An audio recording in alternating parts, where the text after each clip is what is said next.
तुम्ही यूट्यूबवरून मायक्रोग्रीन्स उगवायला सहज शिकू शकला असता. तुम्हाला औपचारिक प्रशिक्षण कार्यक्रमाची गरज का वाटली? कारण मला ते फक्त माझ्या स्वयंपाकघरात उगवायचे नव्हते. मला एक खरा व्यवसाय उभा करायचा होता आणि तो एक वेगळाच खेळ आहे. ते अगदी बरोबर आहे. प्रशिक्षण सुरू करण्यापूर्वी तुमचे सर्वात मोठे आव्हान काय होते असे तुम्हाला वाटतं? ऑनलाईन भरपूर माहिती उपलब्ध होती, पण माझ्याकडे कोणताही रोडमॅप नियोजन नव्हतं. मला काय उगवायचे, किती प्रमाणात किंवा ते विकत घेणार कोण हे काहीच माहीत नव्हते.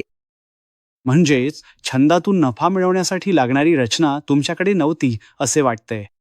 अगदी बरोबर. प्रशिक्षणामुळे माझ्यासाठी या सर्व गोष्टी एकमेकांशी जोडल्या गेल्या. हे फक्त बियाण्यांबद्दल नव्हते, हे धोरणाबद्दल होते. आजकाल वेगवेगळ्या किमतींमध्ये अनेक कोर्सेस उपलब्ध आहेत. कोर्स निवडण्यापूर्वी एखाद्याने काय पाहावे? शिकवणारी व्यक्ती. मला अशा व्यक्तीकडून शिकायचे होते ज्यांनी प्रत्यक्षात व्यवसाय उभारला आहे, केवळ विज्ञानाचा अभ्यास केलेल्या व्यक्तीकडून नाही. जेव्हा तुम्ही पहिल्यांदाच प्रत्यक्ष जगातील समस्यांना सामोरे जात असता तेव्हा तो अनुभव खरोखर महत्त्वाचा ठरतो. ते खरंच महत्वाचे असते. तुम्ही अशा व्यक्तीकडून शिकत असता ज्यांनी तुम्ही ज्या समस्यांना सामोरे जाणार आहात त्या आधीच अनुभवल्या आहेत. मास्टर क्लास पूर्ण केल्यानंतर तुम्हाला कोणती एक गोष्ट वेगळ्या प्रकारे समजली? पीक घेणं हा व्यवसायाचा फक्त एक भाग आहे. तुम्हाला ग्राहक, किंमत ठरवणे, पॅकेजिंग आणि मार्केटिंग समजून घेणं आवश्यक आहे. मी नेहमी म्हणतो की पीक घेतल्याने तुम्हाला उत्पादन मिळतं, पण त्याचा अर्थ असा नाही की तुम्हाला कंपनी मिळते. अगदी बरोबर.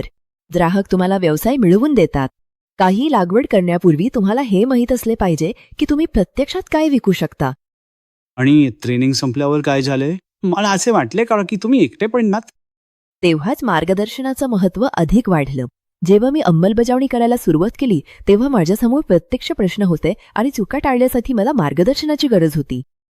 तर जर कोणी आता प्रोग्राम्सची तुलना करत असेल तर त्यांच्यासाठी तुमचा अंतिम सल्ला काय असेल? फक्त फीची तुलना करू नका.